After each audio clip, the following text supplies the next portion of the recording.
Good evening, everyone. Joshua Barry from the Rangers Review here, coming to you from Ibrox ahead of Rangers versus Hearts in the Scottish Premiership, the second final game, the penultimate game for Rangers before the World Cup break. And obviously, must win doesn't even begin to cover it. After the weekend, the Rangers have fallen 7 points behind in the title race. Obviously, the manager under a huge amount of pressure and has a lot of convincing to do. In some ways, I think a game at home against Hearts, Rangers have been strong at home this season. It's away from home where the issues have tended to persist regarding performance. Obviously, that culminated in the defeat against St Johnstone.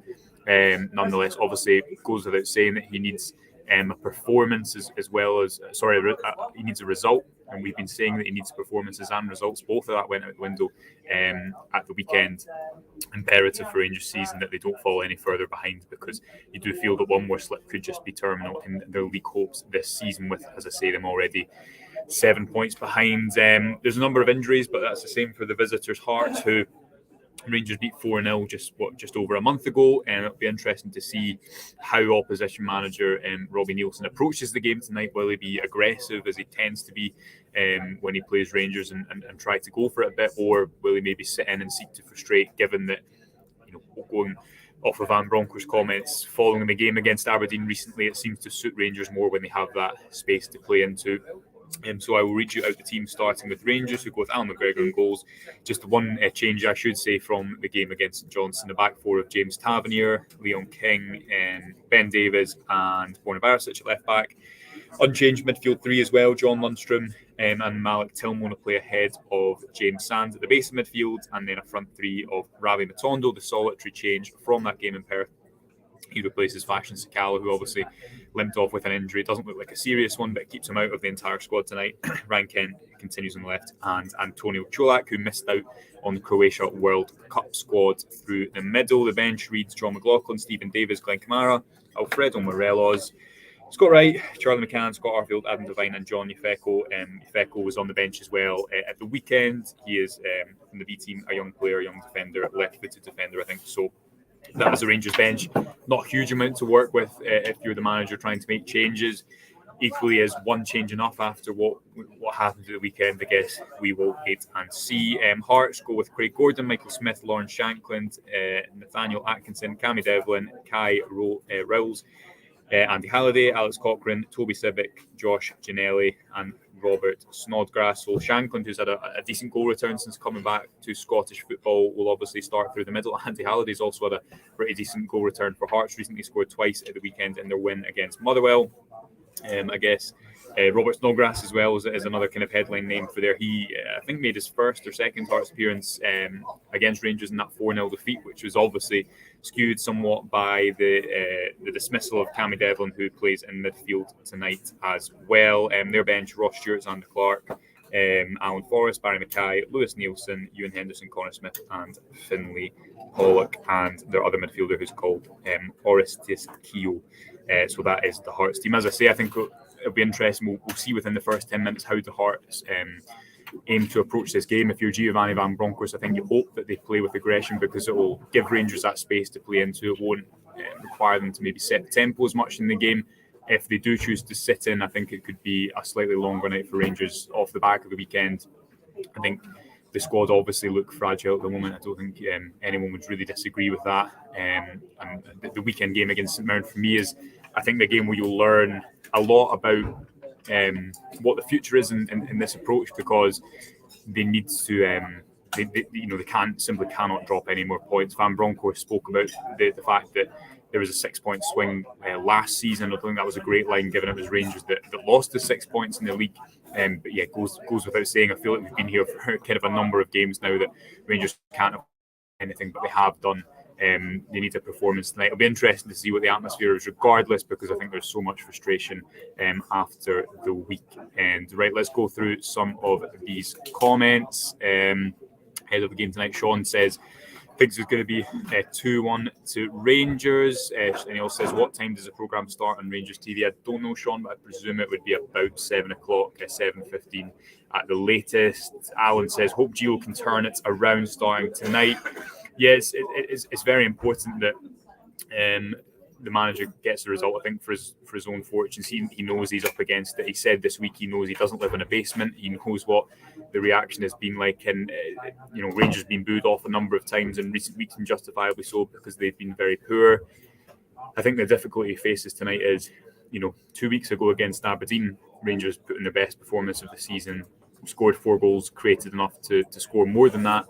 But after that, they weren't able to maintain it. So tonight, even if Rangers do go and put on a positive performance, supporters, I think, will be looking ahead to that game against St Mirren, which will be difficult going there against Stephen Robinson, who has built them into a really good home team so far this season, to see if Rangers can get over what they weren't able to at the weekend against St Johnstone, which is when the team packed the box, can they create chances? Alan says, like the article regarding Cholak against Aberdeen, interesting to see if Gio asks him to drop deep again. Yeah, just to summarise that for anyone who hasn't read it, it's on the tactics section of our website. You can obviously subscribe for just £1 at the moment over on the rangersreview.co.uk. Please do it. It gives us a lot of support, and you can get lots and lots of content every single day.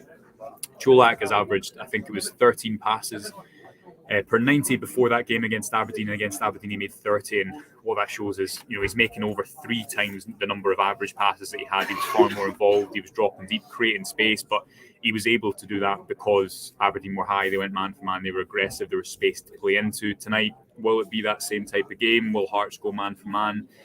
Be interesting to see. We know that Van Bronckhorst always seems to tailor his approach to the opposition. But tonight, as I say, I think it'll be really interesting to see if Hearts do go aggressive, if they do try and squeeze the pitch and get at Rangers that way, or if perhaps they do sit in a little bit more and invite pressure on and defend their box. Billy says 3-0 to the famous. Mark says the last thing is we need us to go behind early. Yeah, we're not going to get an early goal, Mark. I think the crowd will naturally be expecting tonight a little bit edgy.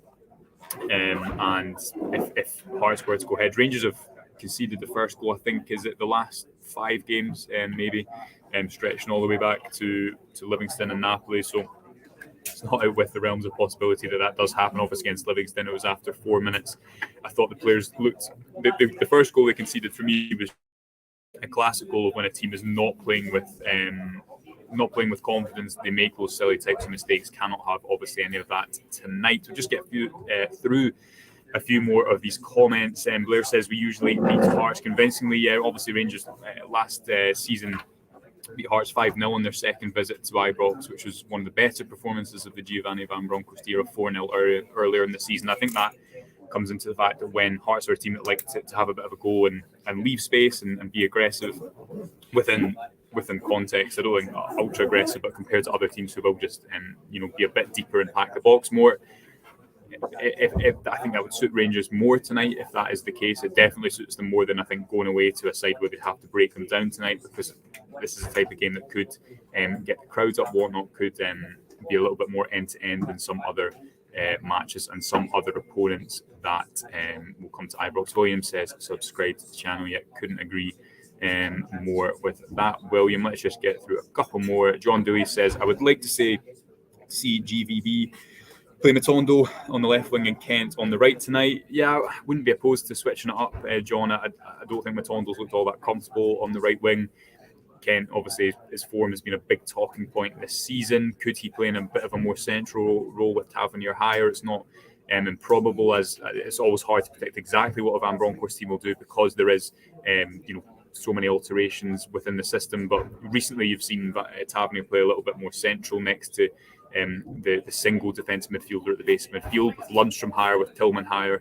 And I expect that'll be the same tonight, because Ken, I think, has every performance under Van Bronckhorst, every time he's started, has largely been from wide on the left. And Van Bronckhorst spoke about it recently. He said they tried in pre-season him in a couple of different positions, slightly narrower, but he does think that his best position is wide on the left. He thinks that's the area that Kent naturally drifts towards. So I'd be surprised if that doesn't happen tonight. Matondo obviously comes in place of Sakala, who picked up an injury at the weekend. And just finally, Robert says 3-0 Rangers. I think a fair amount of optimism in the comments tonight because of Rangers' record against Hearts, but they've been in a very fragile place. I don't think you can deny that.